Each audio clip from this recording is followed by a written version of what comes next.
Baik, bismillahirrahmanirrahim.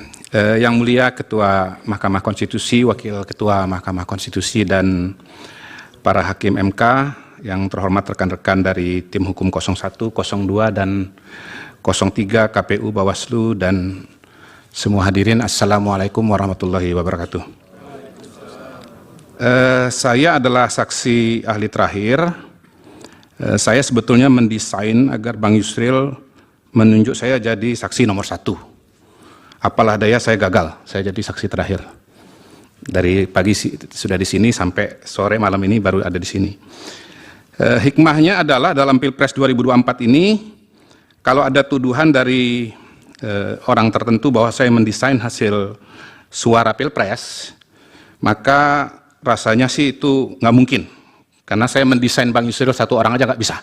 Apalagi 164 juta masyarakat di seluruh Indonesia, 164 juta pemilih. Nah, yang jelas stempel apapun yang diberikan kepada saya, pada hari ini saya dikontak oleh Bang Yusril beberapa hari yang lalu, saya diminta untuk menjawab pertanyaan efek bansos dalam Pilpres Indonesia 2024, dan saya berusaha untuk menjawab dengan sebaik-baiknya dengan pengalaman dan teori-teori yang saya pernah alami dalam masa saya kuliah. Cara uji efek bansos dalam perilaku memilih di Pilpres Indonesia 2024, kalau menurut saya ada dua macam, yaitu non-sistematis dan sistematis. Non-sistematis itu adalah perasaan, dugaan. Tadi saya mendengar Bang Hasan mengatakan perasaan yang tidak didasarkan pada riset ilmiah. Contohnya adalah si A merasa ada pengaruh pemberian bansos terhadap perilaku memilih. Mungkin si A itu bisa diganti dengan Sira Prayuna. Tapi si B mengatakan tidak ada pengaruh, buktinya dari 51 anggota DPR, 30 orang tidak terpilih.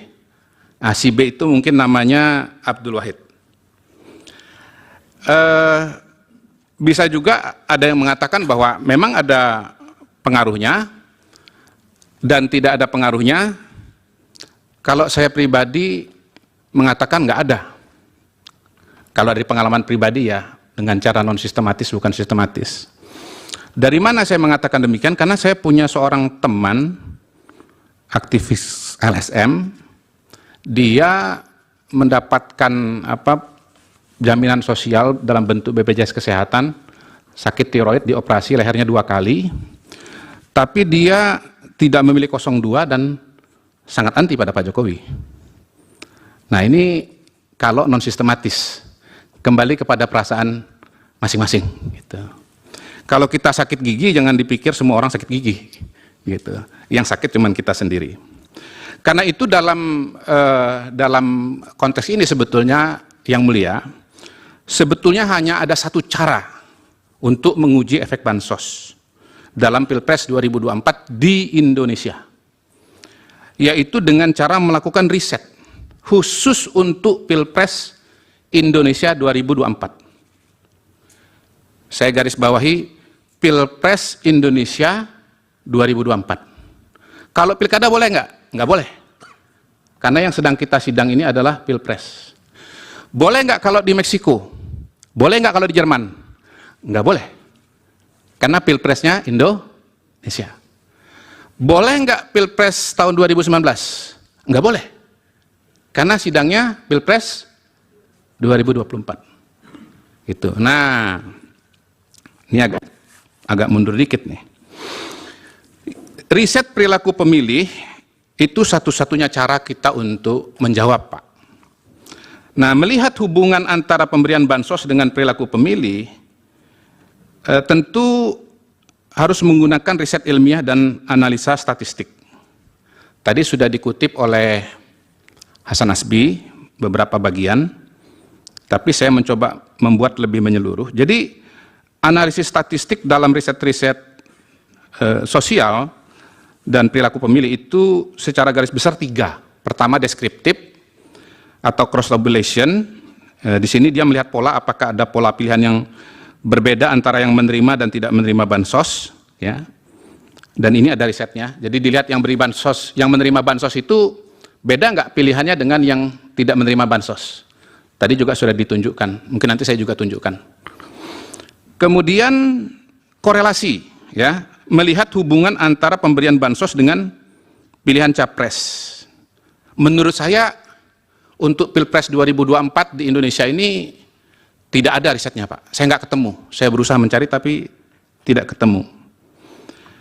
Nah, tadi kalau Bang Hasan Nasbi mengibaratkan atau menganalogikan korelasi itu dengan perjalanan dia dengan Bang Yusril naik kereta, saya mau buat analogi yang lebih mendekati dalam dunia riset.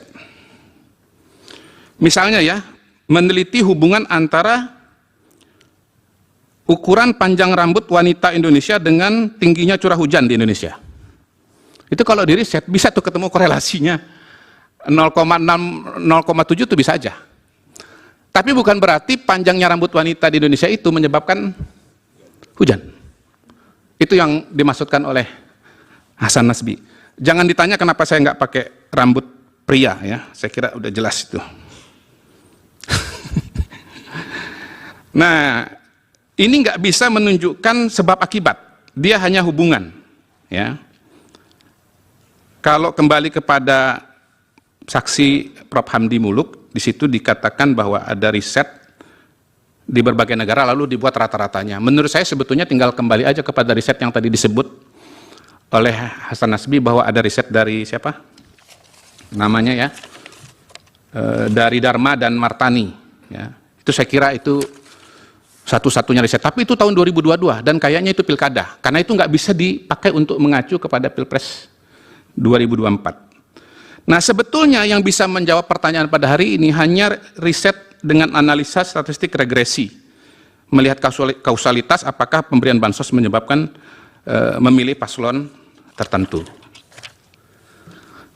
Oke, saya slide selanjutnya. Jadi riset yang saya temukan sangat terbatas, ya, tidak semua bisa menjawab. Yang paling kuat yaitu regresi, hanya cross tabulation. Riset yang pertama, exit poll Litbang Kompas tentang penerima bansos. Yang kesimpulannya adalah, ini kesimpulan Kompas sendiri ya, penulisnya ya, bukan dari saya ya. Tidak ada perbedaan proporsi penerima bansos di antara pemilih ketiga calon. Dan perlinsos atau bansos bukan penentu untuk kemenangan kandidat. Yang kedua, survei indikator politik Indonesia tentang jumlah penerima bansos dan pola pilihan paslon. Saya juga kesimpulannya tidak ada variasi pilihan capres antara yang menerima dan tidak menerima bansos. Kemudian yang ketiga, survei Indobarometer bulan Oktober tentang alasan memilih calon. Dari sekian banyak jawaban responden, tidak satu pun ya, atau tidak ada persentase yang signifikan yang menyebut karena menerima bansos. Adanya karena faktor kepribadian, karena tegas, karena merakyat, karena pintar, dan seterusnya. Dan biasanya ini adalah temuan-temuan dari riset-riset voting behavior di berbagai negara di dalam kajian-kajian akademik. Nomor 4, survei indikator politik Indonesia, sama juga pola jawabannya, cuman saya mau menunjukkan saja bahwa ada survei Indobarometer, bahwa ada survei indikator politik.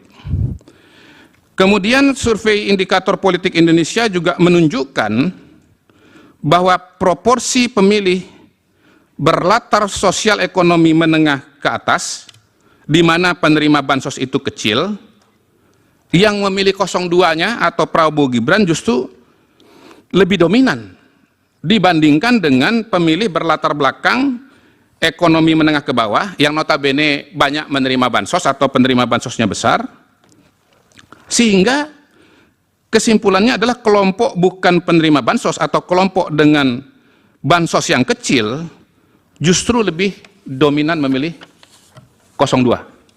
Ini saya tunjukkan data-datanya. Coba lanjut. Lanjut. Nah, itu kita lihat bahwa, oh ini dilewatin aja, ini udah dibahas oleh Hasan tadi. Ini yang belum ditampilkan oleh Hasan, di situ kelihatan bahwa baik untuk Anies Muhaimin, Prabowo Gibran maupun Ganjar Mahfud, proporsi yang ditawari dan menerima bansos itu sama, 15 16-15%, jadi kurang lebih sama. Dan di sebelah kanan itu Bapak Ibu sekalian, itu adalah kutipan tulisan peneliti dari Kompas ya, yang kesimpulannya di bawah itu saya garis bawahi, dalam hal ini berarti bansos tak menjadi faktor pengubah elektabilitas capres dan cawapres. Ini bukan saya yang nulis, ini adalah screenshot dari tulisan peneliti Kompas. Oke, lanjut. Ini data indikator. Terus kita lihat yang terima bansos ya, itu 22%, tidak 77%. Kemudian kita lihat halaman 68, kita lihat di situ. Lanjut. Bukan halaman 9 maksud saya. Terus kita lihat di situ yang menerima bansos untuk Prabowo Gibran, yang memilih Prabowo Gibran 59%, yang tidak menerima bansos yang memilih Prabowo Gibran 58%. Jadi sama aja. Terima bansos, nggak terima bansos, Pak Sira Prayuna itu tetap milih Prabowo Gibran. Ya. Kemudian lanjut, ini survei yang dilakukan Indobarometer pada bulan Oktober waktu itu. Lanjut, ini pilihannya angkanya masih seperti ini, lalu kemudian breakdown alasannya. Lanjut. Alasan tertinggi orangnya tegas, lalu perhatian dengan rakyat, lalu pintar, lalu berwibawa, amanah, kinerja terbukti, mampu membawa Indonesia lebih baik, berpengalaman, dan seterusnya. Nggak ada terima bansos. Lanjut. Kalau di breakdown, ternyata 100% orang yang memilih presiden karena tegas, itu ke Prabowo 87%, ke Ganjar 6%, ke Anies 5%. Orang yang memilih presiden karena alasan dekat dengan rakyat, yang ke Prabowo 9%, ke Ganjar 78%, ke Anies 11%. Orang yang mau presiden pintar, ke Prabowo 8%, ke Ganjar 20%, ke Anies 71%, dan seterusnya. Jadi kita lihat memang masyarakat itu memilih capres karena dia punya kualitas tertentu. Nah, kenapa calon A menang dibandingkan dengan calon B? Karena yang mau kualifikasi A mungkin proporsinya lebih besar daripada kualifikasi B. Saya ingat tahun 2014 yang menang Pak Jokowi, kenapa? Yang mau presiden merakyat lebih tinggi daripada yang mau presiden tegas. Tahun 2019 pola itu tetap sama, ditambah satu variabel lagi yang tinggi, kerja nyata, dan itu lari kepada Pak Jokowi. Nah, tahun ini kalau survei Indobarometer paling tinggi adalah orangnya tegas. Kemudian lanjut, halaman 15, ini survei indikator, ini elektabilitasnya, ini pasca pemilu. Lanjut. Ini alasan-alasannya kalau versi indikator, ini paling mampu memimpin, suka saja, jujur, ingin perubahan, paling meyakinkan, dan seterusnya. Oke, terus ini saya mau tunjukkan bagaimana penerima bansos kalau menurut survei itu makin tinggi pendidikan makin rendah, di bawah SD 26%, di bawah, kalau udah kuliah 7% saja. Di bawahnya lagi yang kotak hijau, pendapatan di bawah 1 juta yang pilih Prabowo Gibran 67%, yang di atas 4 juta, ini menerima bansos ya, yang menerima bansos yang di bawah 1 juta 32%, yang di atas 4 juta masih ada juga nih 11%. Lanjut. Tabel yang di atas itu yang pendidikan SD yang memilih Prabowo Gibran 55%, yang kuliah 71%. Yang kotak hijau di bawah, pendapatan di bawah 1 juta, yang milih Prabowo Gibran 49,8%, di atas 4 juta 72%. Jadi justru di kalangan yang paling sedikit menerima bansos, malah pasangan Prabowo Gibran justru lebih kuat. Lalu bukti yang tidak langsung ya, ini karena memang bukan seperti di kampus betul-betul riset, jadi saya pakai juga data-data yang tidak berkaitan langsung dengan survei, tapi ini sudah sering disebut oleh teman-teman sekalian. Lanjut, bahwa melihat efek bansos pada pilihan capres lewat hasil pemilu, kita lihat di luar negeri, langsung halaman 23, ya, karena waktunya ada pendek. Di situ ternyata di luar negeri, di mana tidak ada bansos, tidak ada kepala desa, ya, itu malah angka 0263,7, sehingga saya berseloroh bahwa seharusnya ya kalau di Indonesia nggak ada bansos, ya harusnya kita 63,7% juga istilahnya gitu kan, istilahnya 02 itu. Kemudian bukan cuma dari angka tetapi juga dari PPLN, dominan 66 PPLN dari 127, sekitar 51%. Kemudian kita lihat di Sumatera Barat dan Aceh, di mana ada bansos dibagikan, yang menang adalah Anies dan Muhaimin, ya, Prabowo Gibrannya kalah. Dan sebetulnya kalau kita mau lebih cermat, bahkan di provinsi yang dimenangkan oleh Prabowo Gibran, angkanya juga bervariasi. Di Jawa Timur 65, di Jawa Tengah 53, gitu. Jadi harusnya kalau memang bansos itu variabel yang sangat dominan, maka dia menjadi sebuah konstanta di mana kira-kira angka di seluruh provinsi itu harusnya kurang lebih sama. Tapi nyatanya kan sangat bervariasi, artinya ada variabel-variabel yang berpengaruh. Gitu. Terakhir, dengan uraian dan data di atas yang tentu saja sangat terbatas, karena memang sekali lagi idealnya adalah ada riset yang dianalisa dengan regresi dan disusun dengan betul-betul sangat serius. Tetapi kelihatannya bansos ini pengaruhnya, ya kalau kita lihat pola-pola tadi ya, sebetulnya tidak ada. Jadi pertanyaannya, mengapa perlinsos, bansos tidak mempengaruhi pilihan presiden? Ini bukan perasaan ya Bang, ini kan data survei ya Bang Sira ya. Karena rakyat sesungguhnya, saya mau pelan-pelan di sini, karena rakyat sesungguhnya melihat perlinsos berbeda dengan money politics atau serangan pajar. Bansos, perlinsos dari pemerintah dikonstruksi atau dipersepsi oleh masyarakat sebagai hak mereka. Nah, ini saya senang banget tadi mendengar Bang Todung Mulya Lubis mengatakan, ya perlinsos itu harusnya adalah entitlement buat rakyat. Cocok Bang, sama kita Bang. Ya, nggak salah tadi Abang pertama kali menyebut nama saya di awal sidang ini. Kita sama. Sama Bang, khusus entitlement ini sama. Jadi perlu dibuat distingsi yang mulia, hakim sekalian.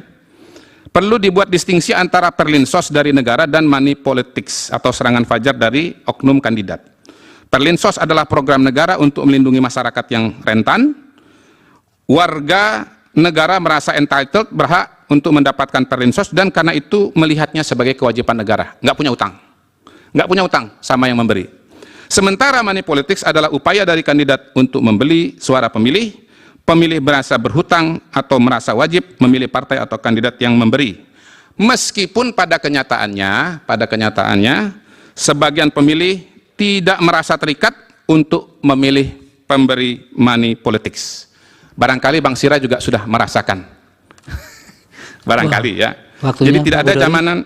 Ya, siap. Tidak ada jaminan bahwa memberikan money politik serangan pajar itu akan memilih kandidat, apalagi kalau itu adalah perlinsos. Terima kasih. Wassalamualaikum warahmatullahi wabarakatuh. Waalaikumsalam. Untuk